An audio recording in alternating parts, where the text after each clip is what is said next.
Hello, good evening, everyone, and welcome to another Citizenship Q&A event hosted by the Young Europeans Network at the 3 Million with Agnete Gribkowski.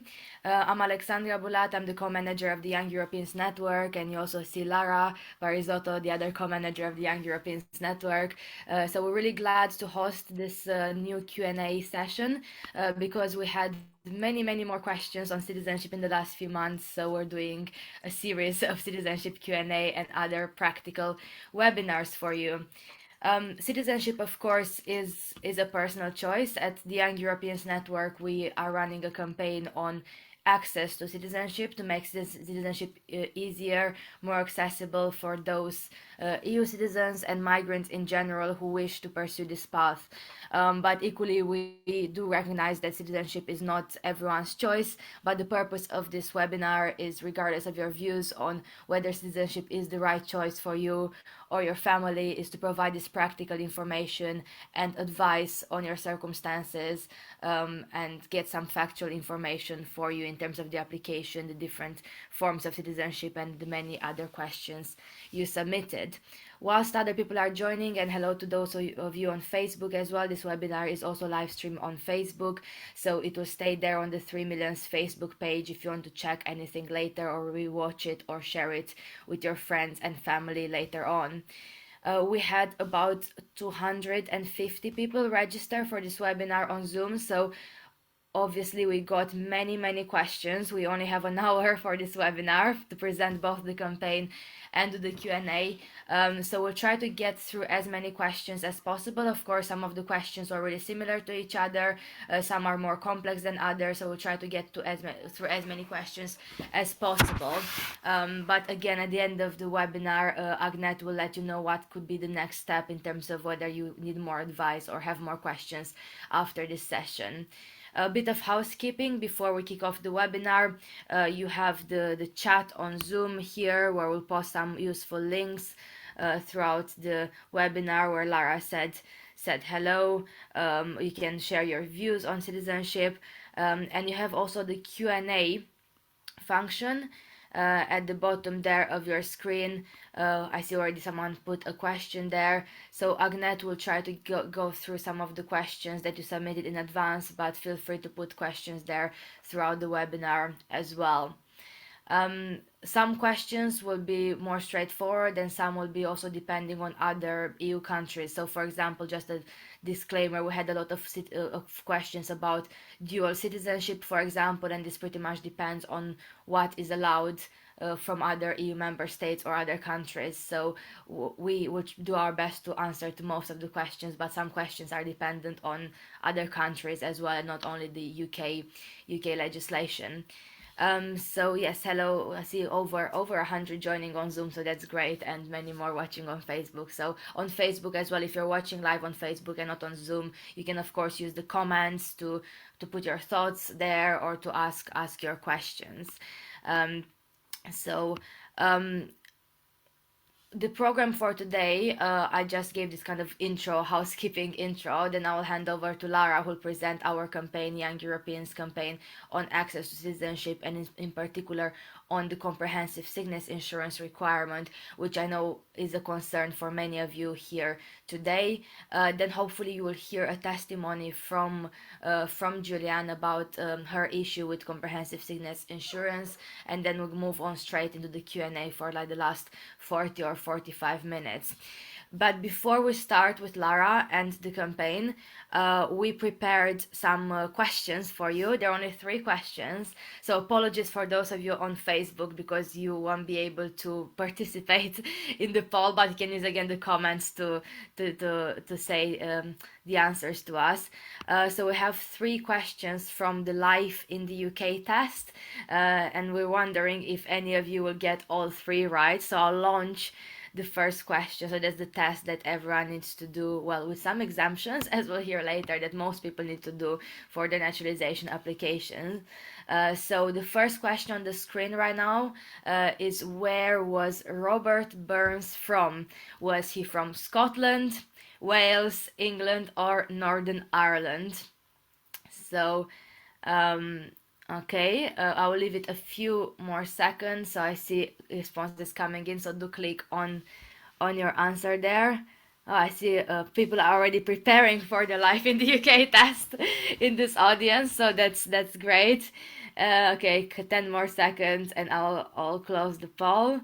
So yes, let's see what are the results. Yes, 84% of you got this right, so well done. You're already revising for the life in the UK test. So that's very good. So I'll stop sharing this poll. The next question we prepared for you is about the Tower of London, again from the real life in the UK test. So who built the Tower of London? Was it Oliver Cromwell, Henry the Eighth, Henry the Seventh, or William the Conqueror? So who built the Tower of London? Again, I see people are revising for the test, so that's very Yeah, very I really didn't know the answer to this before I started revising for mine. So yeah. A few more seconds. Okay, and I will end the poll. I see responses coming in the comments as well. Okay, let's see the results. Yes, it is William. Not as many as the first question, only a bit over 50% got the correct answer, but still well done. And the final question for you, and it will be up to your questions. The final question for you is about Christian communities. I'm not sure how much you know about this topic. Very interesting topic for the Life in the UK test. So, when did the first Christian communities appear in Britain? First and second centuries, fourth and fifth centuries, third and fourth centuries, or second and third centuries. So, this is a difficult choice. Like we have quite an even split. So I think people are just guessing. Did you know this one, Lara, before you took the no, not before I took the test, and I think I immediately forgot after I took the test as well. So All right, so let's end this last poll and share the results. Yeah, so this one is a difficult one. But if I look at this, yes, actually, the top answer is the correct answer. So it's the third and fourth centuries with 31%. All right then. I hope you learned something about life in the UK test as well. Yes, welcome to those joining later. Make sure you use the Q&A function for the Q&A part of the webinar. But without further ado, I will hand over to Lara, who will present where we are in terms of our campaign on citizenship and comprehensive citizen insurance at the Young Europeans Network. So, Lara, over to you. thank you. And just responding to Florian, the prize is that you get to find out more information about the citizenship process in this webinar. So well done on getting the three of them right. So the reason why we bring you all here today, besides trying to answer your questions about citizenship, is that we've got we're doing some work to make access to British citizenship a little bit easier for ourselves, specifically with regards to the comprehensive sickness insurance issue, which affects mostly EU citizens, and it affects me personally as well. And I will explain a little bit more, but I won't go into too much legal detail because we've got Agnete in here as well. But it's mostly for you to understand a little bit more and what we're doing and how you can support us as well. So firstly, my screen is very much in front of it. So what is CSI? Comprehensive sickness insurance is essentially a requirement for EU citizens who are self-sufficient or students in the UK to be considered as of lawful residents or meeting the good character requirement.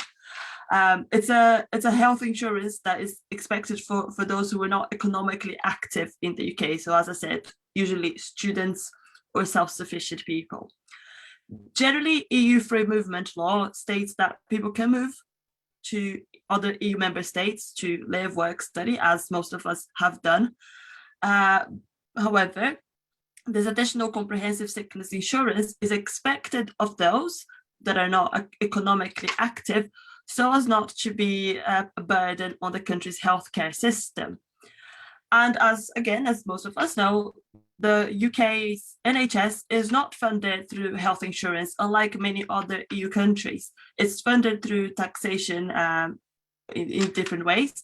And EU citizens have never had to prove CSI when using it. They've just gone to the NHS, booked appointments, got treatment, regardless of having this comprehensive sickness insurance.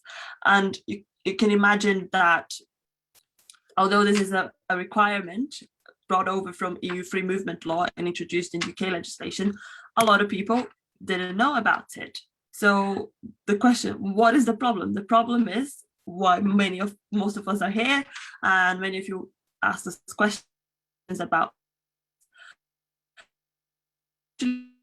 of this requirement. So even myself personally, I studied in the UK for 3 years. I went to university, and during those 3 years of university, I didn't know that I needed to apply I needed to apply for comprehensive sickness insurance. My university even held a join your GP day where all the students were encouraged to register with their local practice, but none of us were told that we needed a comprehensive sickness insurance if we were from the EU. And then unfortunately, this requirement comes back when people are applying for British naturalization, when we're determining whether a child born to settled EU parents in the UK is born British automatically, as well as family reunion rights. And for the ones in the audience that have been in the UK for a longer period of time, will probably know that CSI was a requirement for a permanent residence application.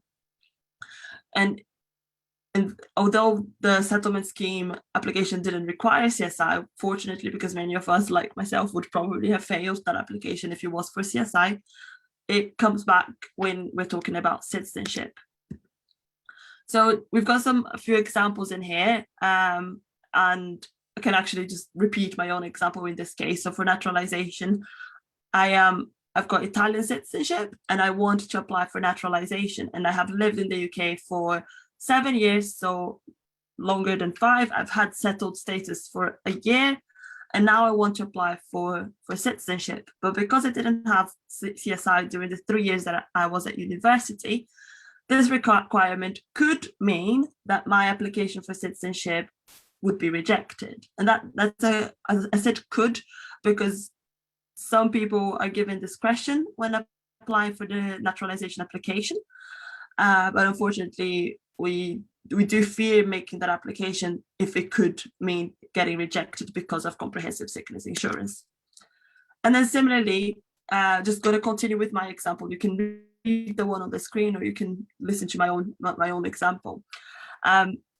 When a new citizen becomes a naturalized British citizen, they still have family reunion rights as a former EU citizen. But if I was to, for example, want to bring a family member to the UK, the fact that I didn't have comprehensive sickness insurance in the past could again affect my rights to have a family member joining me in the UK. And then thirdly, children born in the UK, again, parents who have lived in the UK for 5+ years that believe that they were already settled, when they have a child in the UK, it's usually the case that child is born British, and they could, for example, apply for a British passport. But as Julien will tell us in a little bit, there are some complications with that as well, because if you didn't have CSI during the periods of time where you should have had, as in when you were a student or you were a self-sufficient EU citizen, the ability for your children to be born British could also be affected. So what we've been trying to do with all of this complication is that we proposed a solution as in the form of an amendment to the Nationality and Borders Bill, which is going through Parliament right now. So one of the stated aims of the Nationality and Borders Bill is to end the historic anomalies that are happening in British Nationality Act.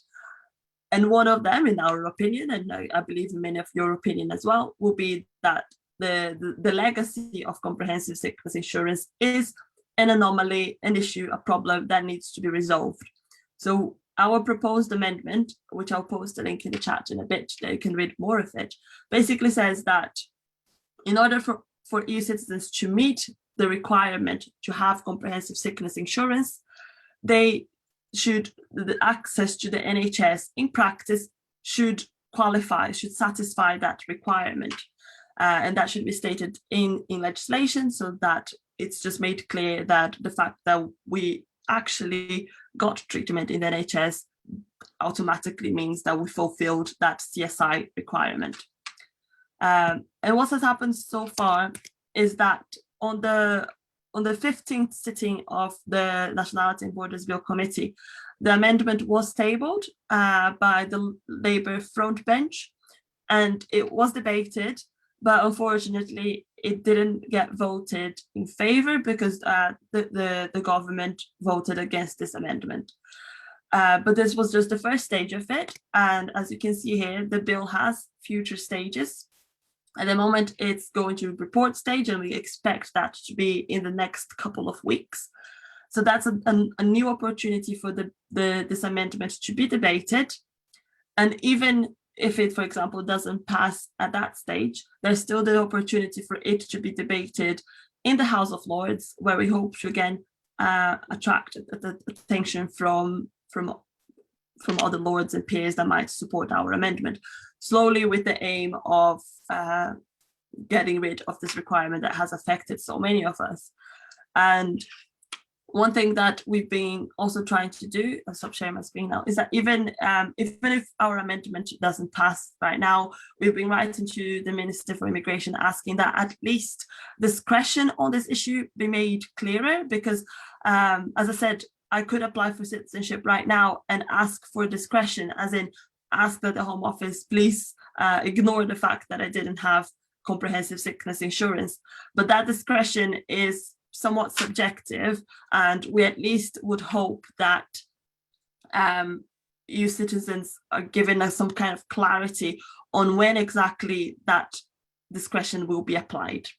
So I hope this gives you a little bit of information of what it means, but shortly, it's a requirement that affects EU citizens where students are self-sufficient when applying for citizenship, or when having their children born in the UK be automatically British. And we're working towards making some changes. I know some of you will have specific questions about how many hours exactly should I have been working, what is an accepted period of time that it's okay for me to not have been working. Those questions will be addressed by Agnete. I was just giving a bit more of an overview of what it means and what we're trying to do. And finally, as so many of you care about this, and I hope you care about this because it will probably affect so many of you personally, I'll post a link in the chat right now, and Alexandra will follow up tomorrow morning with an email about this webinar. And we please ask that you email your MP about this, ask them to support our amendment, because that is the best, they ultimately have that power to make that change. So please just tell them what is happening and ask them to support our work. Thank you, Lara, for that campaign overview. And yeah, as Lara mentioned, there'll be a follow-up email with some links tomorrow, at some point tomorrow. But now, of course, one of the very important parts of the campaign, as Lara's story showed, is to hear the lived experiences of EU citizens and people from other countries as well, in terms of their experiences applying or not being able to apply for citizenship. And I'm really glad to have today one other speaker, Julianne, who will speak about her experience struggling with this comprehensive sickness insurance requirement. So Julianne, over to you when you're ready. Hi everyone, thank you for having me. So I'm Julianne, and I am a French citizen, and I arrived in UK in 2004. So I started to work since August 2004 until 2008, so 4 years full time. And then I decided to change career, and I went to school, to work in school, to have a work experience. So I did volunteering and part-time work. And then I went to university as a student. So my chronology looked like I have worked 4 years full-time, 1 year volunteering and part-time, and 1 year student. And so altogether, and then I gave birth to my child. So I've been in UK 6 years prior to giving birth. In my work experience, because I started work from August 2004, they just looked at the earning and they said it wasn't enough. It wasn't looking like a full year of earning. And same for 2008. So I finished half the year before going into volunteering. So they wanted to have more information about the time I was at university, and I've been asked for my compulsory sickness insurance. At the time, I really didn't need it. I was strong and healthy, didn't need to use the NHS I was fit and healthy. I was covered with the school insurance as well when I was working on site, teaching in schools. And it's been the citizenship of my child has been denied on the ground that I didn't present the compulsory sickness insurance for the time I was a student. So when I first applied for the citizenship of my daughter, who was born in UK, I went through all the list of documents, all the criteria for qualifications, and nowhere did I see that this was a requirement. It just came out of nowhere when they asked me for this additional documents, and see that was it. At the time of pregnancy, I have consulted with immigration consultants because I wanted to know my rights, and I wasn't sure where to give birth, whether I should return in France or stay in UK. And at the time, I was told that as a EU, I had the same entitlement that any permanent resident. So by that, I'm just assuming that, yeah, I was eligible at the time, but no, it's more complicated with this new document. So, Well, very nice, Kat. yeah. Well, thank you very much for sharing your story, and I think that's one of the many examples why it's so important. This amendment would be so important not only for people like Lara who want to apply herself, but also to what happens with children who are born in the UK and who may not qualify for citizenship because of this requirement that, as Lara and Julian rightly pointed out, like no one really knew about, and that's why it is like a very unfair requirement as well, because EU citizens weren't really informed about the existence of this requirement. So there are many questions now. We have about at least 15 questions in the Q&A. We received about like 60 odd, 70 odd questions in advance. There are questions on the chat as well. So what we'll do now is I'll hand over to Agnete. We'll go through some of the pre-submitted questions and then see how that goes. And if we have a bit more time in the end, maybe we'll pick some more additional questions from the chat here as well. But firstly, we'll go through some of the many pre-submitted questions. So Agnete, over to you. Hello, good evening. So shall I have a quick presentation of our guidance notes first, just so that people know the information that, just for your reassurance, this can get complicated, but we've done a set of guidance notes, or I've created these guidance notes and we've updated them throughout these seminars to give you the information to look up, because yes, it's difficult. So I'll just screen share so you can see what's there. You will get an updated version again after this. I believe that's going to be attached to an email tomorrow or later, together with all the Q&A and writing, so please don't worry. you will have all the information in writing. It'll be a lot to take in otherwise. I will also go through the notes that I will show you now and go through to make sure that all the questions and answers, anything else that might be useful after the seminar, is also included in the notes. So I just want to, I cannot overemphasize the importance of those notes. Please don't just rely on this presentation, but please do also wait for that set of notes and really have a good look at that. And then if there's any doubt remaining, you can email me. That's fine.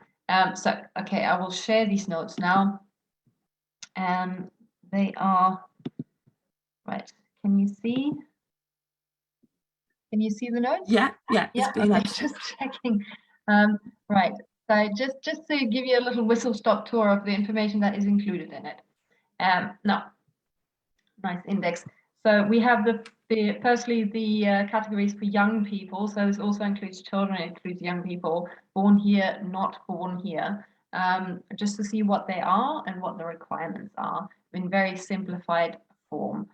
So here you have section 1.3, and this would be someone who was born in the UK and one of whose parents then becomes settled or British. Only needs to be one parent. These are the requirements. They need to be under 18. Here we go. Another section here is for children under 18. Section 1.4, children who actually, sorry, any age. Section 1.4, sorry about that. Children as well as adults can register if they were born in the UK and spent the first 10 years of their life in the UK. So they need to prove that retrospectively. Someone who was born outside the UK and is under 18 can register under section 3.1. That is completely by discretion. So there's nothing in the law to tell you what you need to prove. You need to prove strong connections, obviously. You need to prove good character. You need to prove that there is a good reason to register you as British. And because it's so vague, it's highly recommended that you do seek at least legal advice on what to include, because these applications are usually refused.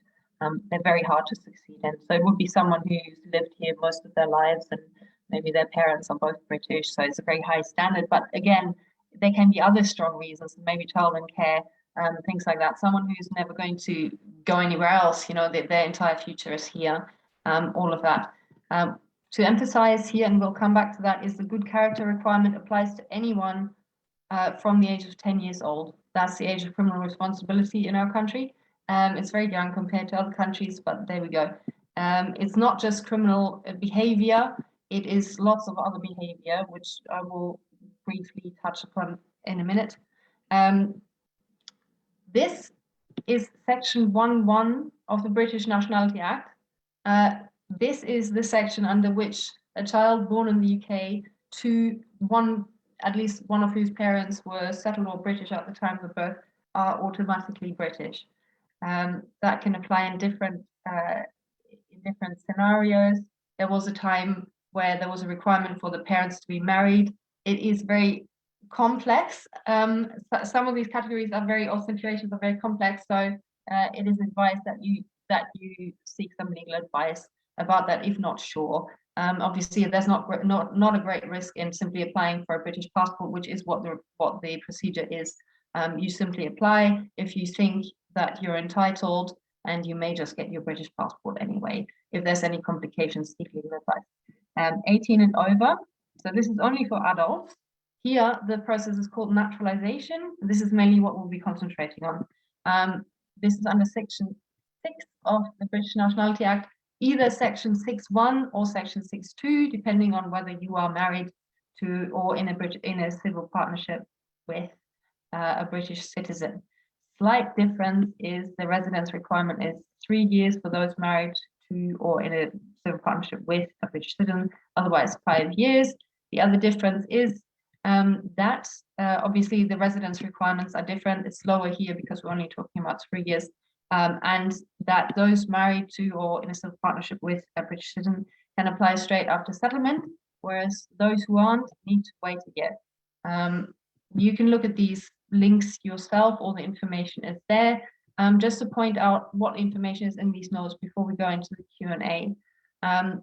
So here's a list of what can you do if you don't have enough documents to prove your residence. You can read through that yourself. There's some suggestions there and some useful links on how to pad out your, not pad out, but how to improve upon your residence evidence. Common issues. So there's also going to be a few questions about excess absences. So the maximum absences over 5 years is 450 days, but that's not the end of the matter. If you have absences between that and 900 days, you could still apply, but there are extra rules and requirements in the guidance, to which I have linked here. And I'll point out which page of which guidance that is later. Again, further comments, applying by entitlement or discretion. So I'll leave that out, that's a little bit more niche. The good character outline is criminal offences will or may cause a refusal. Here, I will leave you to read that as to what are thresholds. We're getting on to mainly CSI, which is what most of you are concerned about. Other things are also touched upon, so please do read the good character guidance, because it's surprising what minor issues are covered there. If you have any concerns, seek legal advice before you apply. Compliance with immigration requirements. This is how the comprehensive sickness insurance creeps its way into naturalization applications, because by not having it and not having another residence rights, for example, by being a worker, self-employed, or by being a family member of someone who is a worker or self-employed or permanent resident, you will not have been strictly in compliance with immigration requirements. So just to explain how that works. There's some extracts from the guidance here. The reason that the comprehensive sickness insurance is the requirement is based on the old free movement directive, which again was implemented in the UK by this law here, which is now frozen in time. It's still on the law books. It was repealed in its entirety at the end of 2020, but it's been saved for purposes of looking back, such as this, where you still need to determine things that happened in the past. So this is the law that implements the free movement directive, and these are the residence rights. So just really quickly to point out, because we don't have time to go through this in detail, if we want to look at most of the Q&A. For the first 3 months in the UK, you had a initial right of residence, no requirements of anything, no work, no CSI, nothing. Following on from that, you could also be a job seeker for another 3 months, by the way. So that's there. The extended right of residence is the main one you need to look at until you became eligible for permanent residence after 5 years of exercising treaty rights. So this is the one where you're looking at being a qualified person or a family member of a qualified person. It's really important to look at that as well, whether you could have maybe, even if you weren't a qualified person by exercising treaty rights, as a worker, as a self-employed person, or as a student or self-sufficient person with CSI, if you weren't a qualified person yourself, you may have been a family member of one. So have a look at that as well. Don't forget to look at your family members. And children over 21, children are children up to the age of 20. When they turn 21, they could still be family members if they were still dependent on their parents, for example.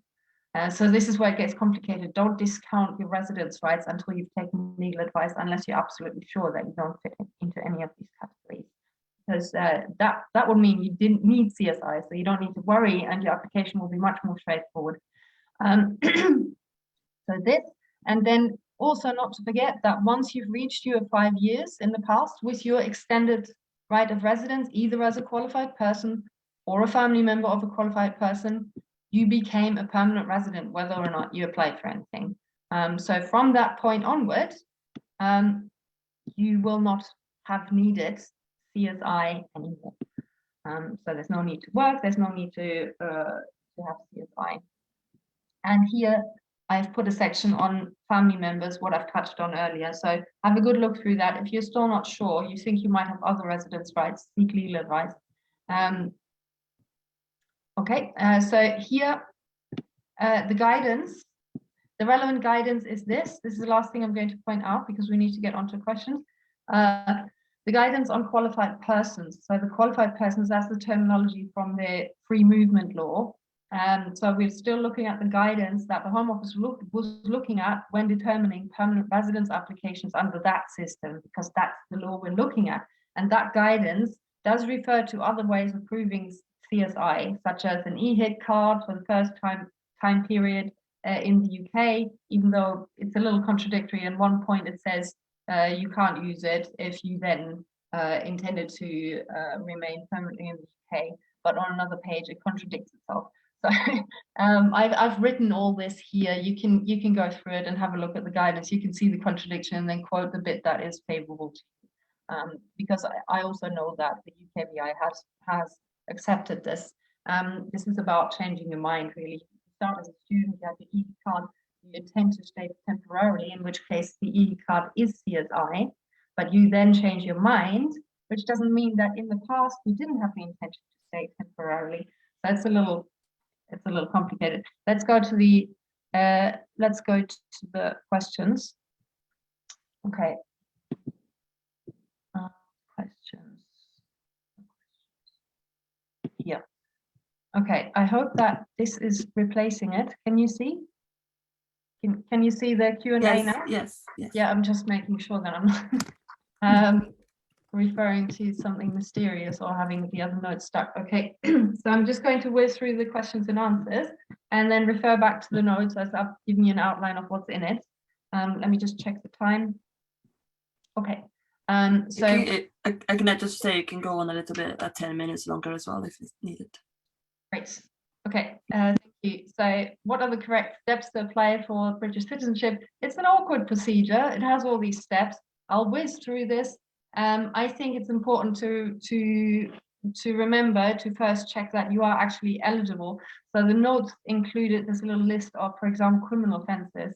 Certain criminal offences will never be spent, and you will probably have your citizenship application refused. Most likely, there's a graduation of it. You know, the longer the more serious the offence. So have a look at that, whether you might actually be ineligible to apply, or not ineligible, but whether your chances of success are so low that it might not be worth the risk.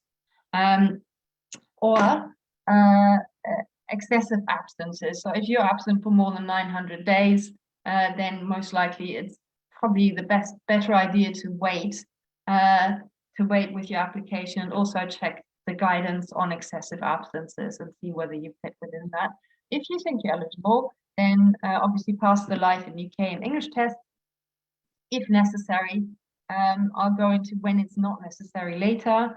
Fill the online form, gather all the supporting documents, submit the form, make payment of the fee, which already has 1920 added for biometrics. Then book the biometrics appointment, upload the documents and the cover letter, attend the biometrics appointment, and then you need to book the citizenship ceremony with your local council, which they can only do once they've received the naturalization certificate. So this is the order of things in a very simplified format, just to give you an outline.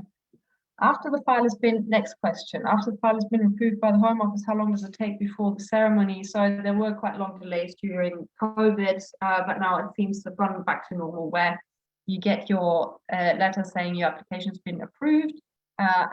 We will now send out your naturalization certificate. Can still take up to 2 weeks sometimes, but it's not like before. During the pandemic, we saw delays of up to 2 months. So it's fine. It will not take long, and you can contact your local council and ask them, have they received your naturalization certificate? Because until they've received that, they can't book your citizenship ceremony, because they need to obviously have it in order to give it to you at the ceremony. When to book the biometrics? So once you've made payment online and you submit your online form, you then get a link to the system where you can book your biometrics appointment. So part of the online system, that part is quite easy actually. How do you provide evidence of ILR, indefinitely to remain, settled status, permanent residence, it's all the same thing. So how do you prove that you are settled? If you have EUSS, settled status with no physical evidence, there's a bit in the form where you can enter your settled status 16-digit reference. At the moment, they look like credit card numbers, and they start with 3434. It's the top right-hand corner of your grant letter, which was emailed to you. How do you include referees? So some information about the referees is entered into the online form, so you need to obtain that as you're filling in the form. And then once you've made payment and submitted the form, then the forms that the referees need to sign are downloadable. So it's really awkward because they should be available from the start, but that's how it works. And then you need to print them off. You need to glue a passport photo onto them with your name and date of birth written on the back. So you need 2 of them, give them to each referee, get them back, upload them to the system, and take them with you to your biometrics appointment. I think that process is going to go online soon. I don't see it's very awkward. Next question. I passed my life in the UK test with my French ID card. Can I still use my passport to apply for the citizenship or the ID? So there's no link between what ID you use for the life in UK test. Don't worry about that. Some people use their driving license, for example. You still need to provide your passport. So it's best to provide all national ID documents that you have. It only asks for, in terms of ID cards, only up-to-date ones. So you don't need to provide an out-of-date ID card, but in terms of passports, provide all the up-to-date passports that you have. And if you have another nationality, I would also recommend putting in your expired other nationalities passport. Just give them as much information as they want, as they need to see. It usually speeds up things. What are the requirements for over 75 long-time UK residents? So someone who's over 75 doesn't need to do the English and life in the UK test, but everything else applies to them. The requirements are set out in the notes we showed you before, and which you will receive an updated form in the next few days.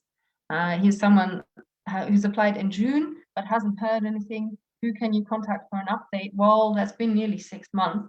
The service standard, when you ring up the nationality department with this number here, or you email them, if it's within 6 months, they will just tell you the service standard is 6 months. We don't need to give you an update.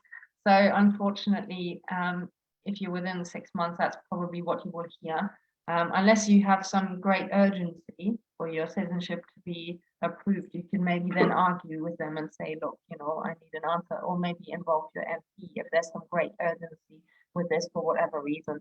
But other than that, it's 6 months. But then if you applied in June, so at some stage in December, you will reach that 6 months. So get in touch with them straight away. I would recommend, and just ask them what's the delay and is there anything else that they need. Email address and phone number are here. Okay. Next question. I have applied for British citizenship and was rejected due to a formal error in the application. What can be done? So that sounds a little unfair, isn't it? Because you should be contacted by a UKVI. I don't know the circumstances, but if it was a formal error, then what the Home Office should do is they should write to you and give you a chance to correct it. That's procedural fairness. It applies across the board. It's, there's no sense in refusing something on grounds like that. And unfortunately, though, there's no right of appeal. There's only a nationality review available. You can argue this point on the nationality review, but unfortunately, the nationality review does cost £372.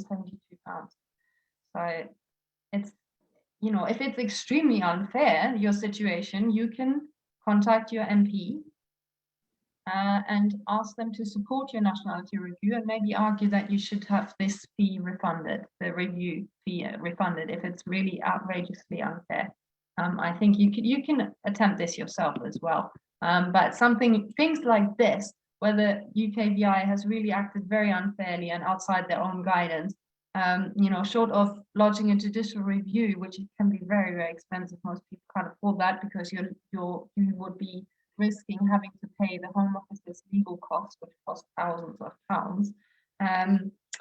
So judicial review is the official way of challenging things like this, but most people, that's too much of a financial risk.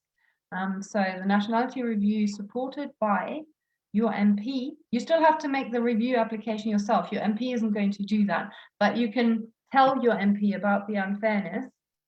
You can ask them if they can support the application, meaning that they sort of endorse the application. They give you a reference number, and you can then include that in your covering letter to tell the Home Office that my MP is paying attention to this. And then, yes, if it's extremely unfair what happened, do ask for a refund of the nationality review fee. You never know. So here are the grounds for nationality reviews. So this comes from the nationality review guidance, which is contained in the application form itself, which I've linked to here.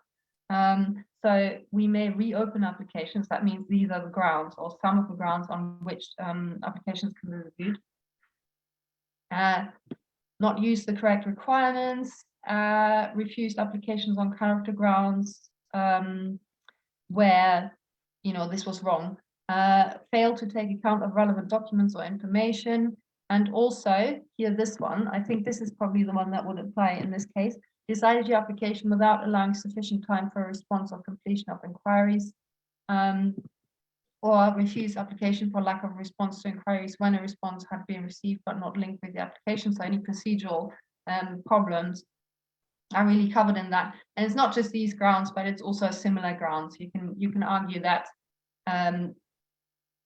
this is what the guidance says. This is not an exhaustive list. That means that it's examples. It's not the full list. So something similar to this can also be a ground for review. Let's move on. Right, someone started in the past and then lost all hope and wants to start again. I think we can all relate to that. Unfortunately, starts from scratch is the answer, unless your online form is still accessible. Sometimes they can remain accessible for many months. So try and log in and see if your answers are still there. Next question, is there a way to see online the blank document of the application for citizenship? The online form is very annoying in that you can only see one page at a time, and it only lets you scroll forward.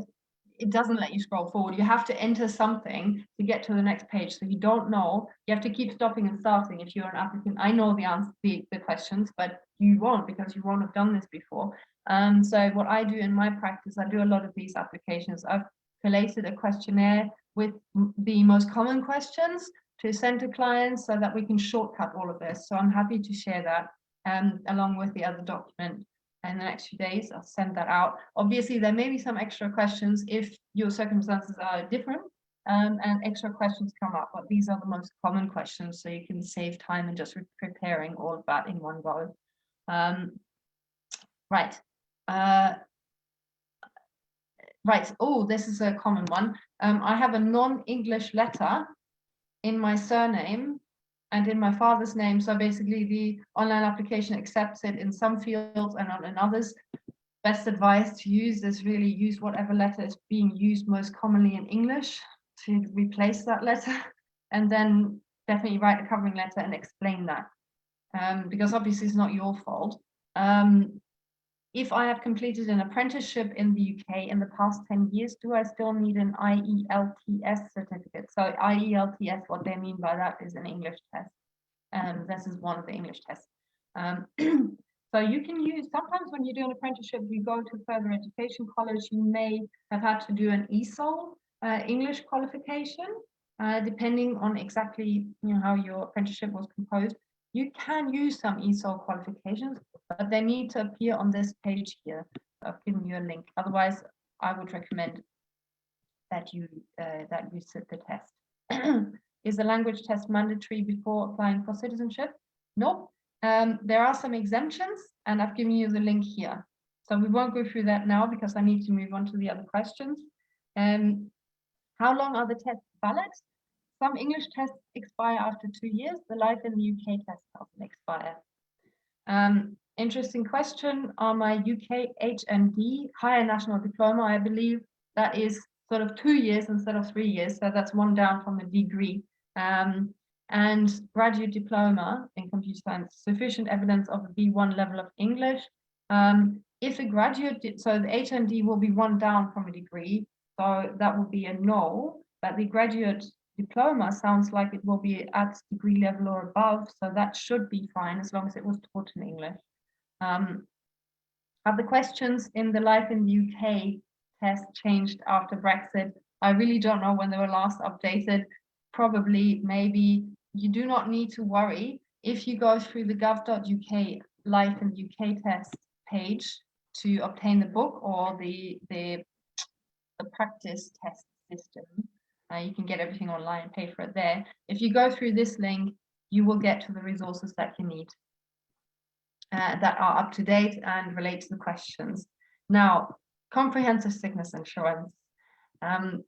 I've been in full-time employment in the UK as a PAYE employee for the last 30 years. Do I still have to CSI? No, so you would have exercise duty rights as a worker. And if you weren't working before that, for naturalization, the compliance with the immigration requirements or the immigration compliance is only looked at up to 10 years, counting back from the date of application. So you'll be completely fine because you've got the 30 years of work. Do tax years influence the decisions too? So I wasn't quite sure exactly what is meant by this question. I traveled a lot for a bit years ago and can volunteer to pay pounds of tax to fill the tax year. So when you get your national insurance contributions record, it will say year is not full. Sometimes you have the option of paying the national insurance that wasn't paid. You wouldn't be refused because you have some years that are not full. And I think in relation to this question also, you know, there may be an issue with the residence requirements. Were those absences very long? Did you become a taxpayer in another country? I think the main thing to concentrate on is that you met the residence requirements, including the longer absences that may be allowed under the guidance. So worry about that maybe, or have a look at it, not worry. And that your HMRC affairs are in order. So if you didn't pay the full national insurance, it's optional to pay extra. It's not an offense not to have paid enough. It just means that there isn't enough for you to get a pension. So it's not that you've underpaid tax or anything. They would have recouped that by now. National insurance is about your pension. So you have that option of filling that up to make sure that that year counts towards your pension. But really, so it's not compulsory to do that. CSI. Fully funded student through NHS receiving payslips and paying taxes. Do those 2 years of studying count? So someone who studied healthcare and worked in the NHS presumably beforehand, and was being paid. So normally there's some work involved. I'm guessing now, but I've answered it according to what I'm guessing the situation is. So if you're working and being paid for at least 10 hours per week on average during that time, it should be accepted that you were a worker. So the rule of thumb is at least 10 hours per week on average to be a worker. So if you're a worker, CSI isn't a requirement. But even if you worked maybe less than 10 hours a week on average, if you were working in a related field, maybe not even the NHS, but in a related field, and you then went on to study, then this could count as vocational studies, which mean that you retained your worker status. So if you were working before, and you then go off to study something related, vocational, that brings you further in your career, then that fact means you maintain worker status, which means you don't need CSI because you're technically still a worker. If you're not sure about this, seek some legal advice because this is a bit complicated. On the back of an Italian health card, working instead of the comprehensive sickness insurance, I did it for my permanent residence. So I'm assuming that someone had the equivalent of an EHIG card.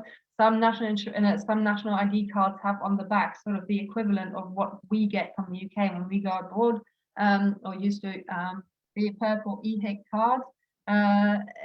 Yes, so that's the equivalent of an EHIG card.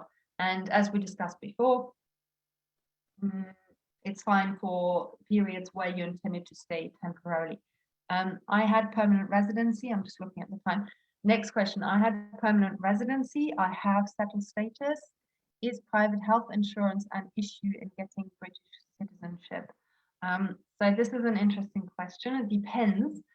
If you got permanent residence, say 2 years ago, so you got your permanent residence card, and then you got with that a letter saying that you became a permanent resident slightly before then. So you worked for 5 years, let's say, simple case scenario, worked for 5 years. At the end of that 5 years, you became a permanent resident. Maybe you applied for permanent residence a year later, but you will have got a letter saying at this point in time where you had worked for 5 years, that's when you became a permanent resident. So a different date from when you got the card. So for the naturalization guidance says that for the 5 years before it was recognized that at this point you became a permanent resident, it is accepted you were lawful. Clearly, because that was already accepted as part of the permanent residence application. But if there were years before that, before those 5 years, you still need to look at those because immigration compliance is looked at for 10 years. So have a good look at the document which will be sent out to you.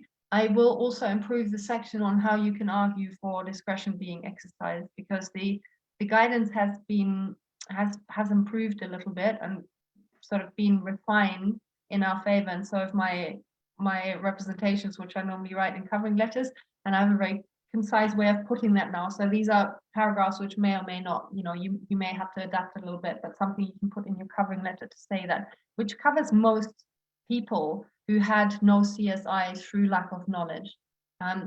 So please wait for that. I can't really set it out in verbally. You need to really look at that in writing and then really, make sure that you carefully construct your covering letter with that in mind, if that's what happened to you. Next question. Can I apply to the citizenship if I have 1 year in which I didn't work? I have emails which can prove I was job hunting. So again, this is the way to be a qualified person as a job seeker. It is possible. So for the first 6 months in the country, for example, if you were seeking work and you didn't find work until 6 months in, you're still fine, because in the first 3 months, you had an initial right of residence, and then you have another 3 months in which to be a job seeker. You need to prove that you were searching for work, and you need to prove that you had genuine chance of being engaged. So I think this person will be fine. Also, if this person asking the question was previously working and they, during their time as a job seeker, were registered with a job center, they will have retained worker status.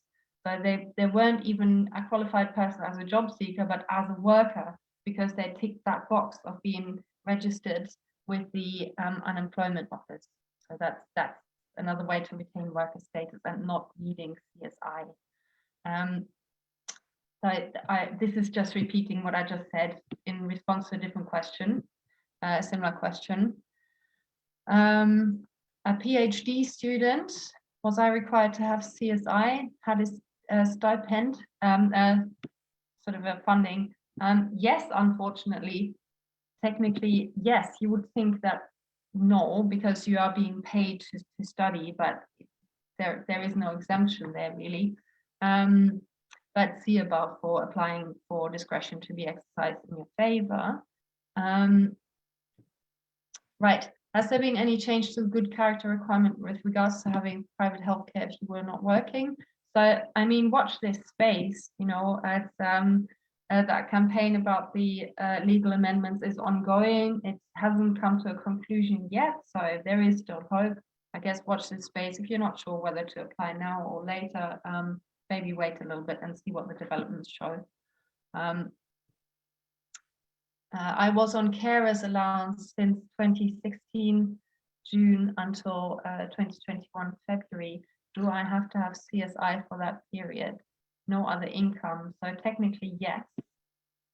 Unless you had some other residence right. Again, unless you accrued permanent residence. For example, if the person you're caring for is your spouse or civil partner or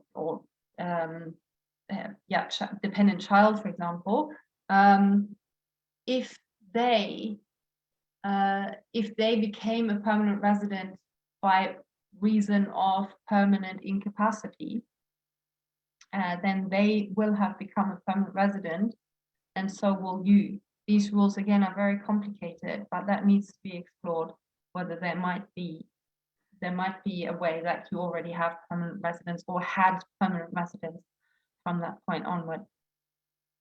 How are we doing for time? So another 10 minutes, do you think, or? Yeah, if you want to push to 15, it's okay. I think that's No. You know, it might be a bit much for people to take in, but it will all be provided in writing as well. So please don't worry if it's you know, if it's a bit much. So this person has been in the UK between 1997 and 2004, studying, didn't have CSI, got back in 2014, and has settled status now. Will this affect the citizenship application? So permanent residence didn't exist until 2006 because the Citizenship Directive, the Citizens Directive, the Free Movement Directive, didn't become UK or wasn't implemented in UK law until 2006.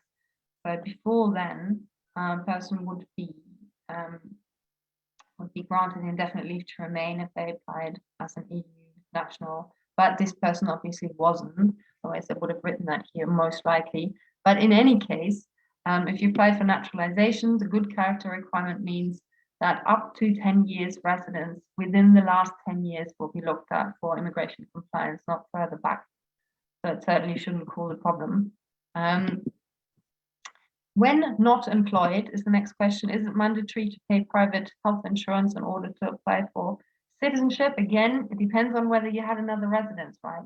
So before being completely deterred from applying because you think you didn't have another residence, right, you needed CSI, seek legal advice because these rules are so complicated. There are so many different residence rights, and you know, most people wouldn't have suspected that they might have an entitlement under one or the other. These rules are slightly strange and are not well known. It's worth the investment to seek legal advice, even if it's just advice, an advice letter from a lawyer. They'll be happy to go into the legalities and explain them to you. Right. Again, so refer to above. We've already gone into that. Right, so would the insurance of a person who is covered through the spouse's employer's continuous health insurance, except for GP, chronic and mental illness, be acceptable for citizenship application? So if you had private medical insurance, then please look at this guidance here that I have linked. Again, this is the guidance for residence rights for European nationals and their family members. On page 38 is set out the definition of what is comprehensive medical insurance. So I won't read that out and I'll click on it. You can click on that yourself and then maybe ask further questions if it's not clear to you what that means. Dual citizenship. So yes, the answer is I cannot advise on German nationality law or any other nationality law other than UK, unfortunately. So get in touch with the embassy. They'll be more than happy to help you, I'm sure. Absences rule. This is the one. Are there any exemptions to the 90 days of absence in a year policy? So it's 450 for 5 years, 270 for 3 years, and 90 in the last year.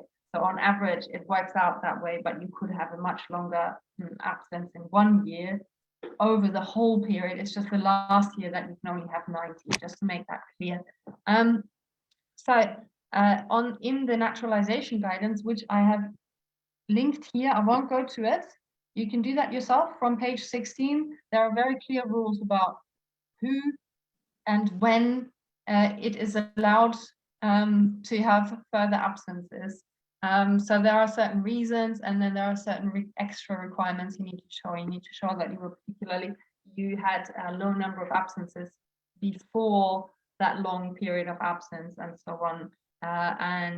Pandemic reasons have now also been included in reasons for excessive absences. But as I said, it's not just showing that you had certain reasons for the excessive absence. You need to also tick some extra boxes, and they're very clearly explained from page 16 of that guidance. So please do have a look at that if this is relevant to your case. I think we're nearly through. So let me just pick the best, the most the most pertinent questions.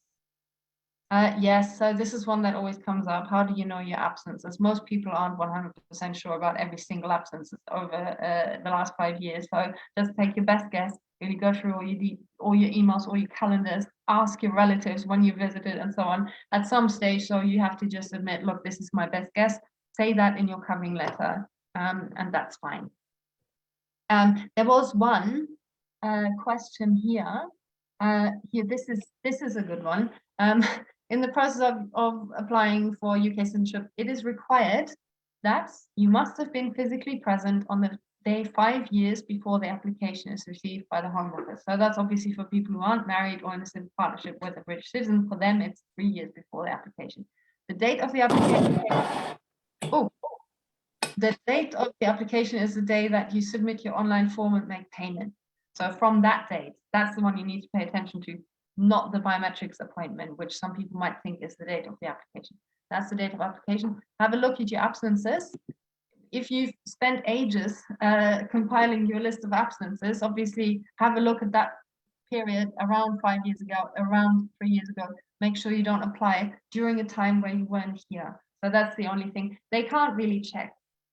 You do have to evidence your residence, and you must have utility bills, bank statements, or just documents to show that you were here. But they will not ask for precisely a bill from the day 5 years ago, which in any case wouldn't really conclusively prove that you were here, because you can receive a bill when you're on holiday. So it goes by the list of absences is the short answer. So yes, this caused confusion. I've been collecting proof of address documents for 5 years because of previous ILR rules. Do I need to continue for citizenship? Would annual council tax bills of 6 years be enough as proof for being resident? So that was enough for the EU settlement scheme, because they had to deal with millions of applications all of a sudden. That's why they made it easier. But for naturalization, they do want several documents per year. So have a look at the document that I've provided. It sets out what you need to do and how you can get extra proof of residence. Yeah, so 6 passed. I think I'll find one more. Yes, this is also interesting. So can people registered with both settled status and the Windrush scheme apply for citizenship, or is it better to just have settled status in order to apply? So the Windrush scheme is for very long-term residents, people who arrived before 1988, and they will be given. Presumably, this person is talking about people who are given indefinite leave to remain under the Windrush scheme. It's also possible to get British citizenship straight out, outright, in response to an application under the Windrush scheme. So this person obviously refers to someone who was given indefinite leave to remain and not citizenship. But there's no difference. So indefinite leave to remain is indefinite leave to remain, whether under the EU settlement scheme or the Windrush scheme, in terms of the requirement of being free from immigration restrictions. I mean, there's a slight argument to be had that maybe someone who was given indefinite leave to remain under the Windrush scheme is someone where the Home Office has already admitted that they were unfairly treated before, so they might be dealt with somewhat more kindly. But who knows? I don't know, but legally, no, there's no difference. I think that's pretty much all we can. Yeah, I think I've got 3 interesting ones, which I think could be simple for you. So how long is the life in the UK valid for if someone took the life in the UK a couple of years ago? Yeah, that's fine. There's no expiry date on that. There's no expiry date. And people have been asking, you referenced the cover letter. What is a cover letter? So if you do the cover, so I'm an immigration lawyer. I do covering letters for everything. Cover letter is there to explain to the Home Office what documents there are, why they are included. Sometimes people don't have a certain document, you put something else in instead. So you explain all of that stuff in the covering letter, because online application forms don't allow for that, and you write a covering letter. You can do this yourself. If you apply yourself, write a covering letter, even if it's just 1 page, even if it's the most straightforward application. For example, that is the place where you can explain this list of absences is my best guess. Or even just to say, if you need further information or evidence, please do not refuse my application. Please contact me. I will try my best to provide it. It's just a reminder of what they're supposed to be doing, but which they don't always do, as we saw earlier. And it's a really good idea to index all the documents that you've submitted as well. Yeah, and I think I saw someone asking if they did a degree in English in another country like the US, is that proof of English language? Mhm. Yeah. If it's from another country, then it needs to be certified by ECTIS. That used to be called the UK NARIC, and it's now been renamed ECTIS to certify that it is the equivalent of a UK degree. Cool. Yes, these are some of the, or for example, a qualification such as chartered engineer valid as evidence of English language. So is that a professional qualification? If it is a qualification above degree level, which I don't know now, because that's a professional qualification. I'm not sure. I will, because we have questions on this, and I'm actually not entirely sure how that would be dealt with. Obviously, you would have needed to be at sort of degree or master's level to even get there, get to doing a course on this qualification. But even if it's not the equivalent of, say, a master's or level 7, I'll have a look and I will include that information in the guidance document. Cool. And yeah, so there's still some other questions here. Again, a lot about CSI and the difference between the 5 years period and the 10 years period. But I'm sure that the people that have asked have now been informed, because Agnete did cover this. But even if you still have some questions, it will be on the follow-up email with the explainer that she covered before. So it will hopefully become clearer to you. So I think Alex, do that.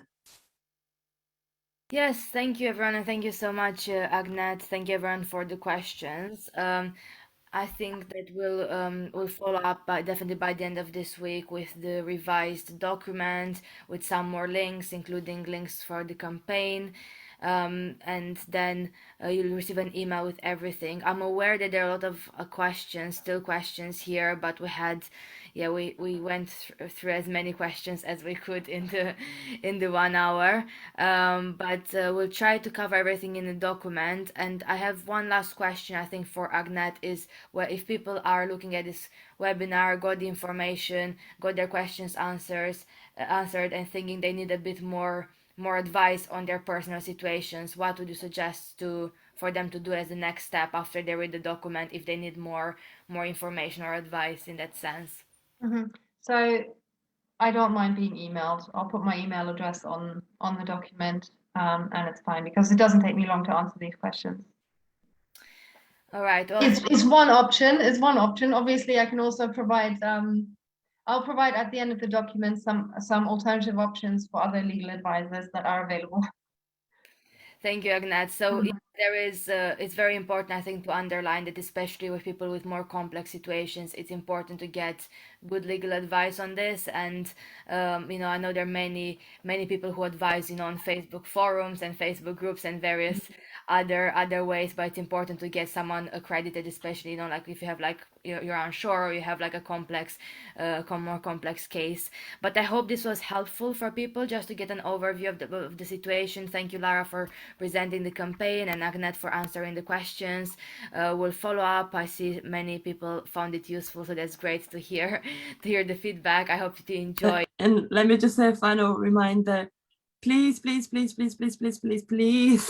write to your MP about this, because there's just so much that we can do as campaigners without you. There's just and Agnete can keep answering these questions and asking for discretion on CSI, but it would be much better if CSI wasn't a problem and we could just apply with a bit more confidence, because this requirement will be gone. So please write to your MP, even if it's a one-line email saying, I don't like CSI, that's good enough. Yes, yes, it's very important. Yeah, to write to your MP and get involved in the campaign and have some of the information about our campaign as well in the follow-up email. So there are about over 100 of you plus the people listening on Facebook. So if you also want to share this information with at least like a couple of friends, EU friends or family, it will be great. So we can make sure that more people are informed and get the document, get the Q&A document, and know what to do regarding the CSI, a CSI issue and how to write to their MP. So yeah, I will stop it there. It's like 15 past, so already a bit over time. So I'll stop the Facebook Live and the webinar. Thank you so much, everyone. And you have all the details by the end of the week. Have a good evening. See you later. Bye. Thank you, Agnete. Bye.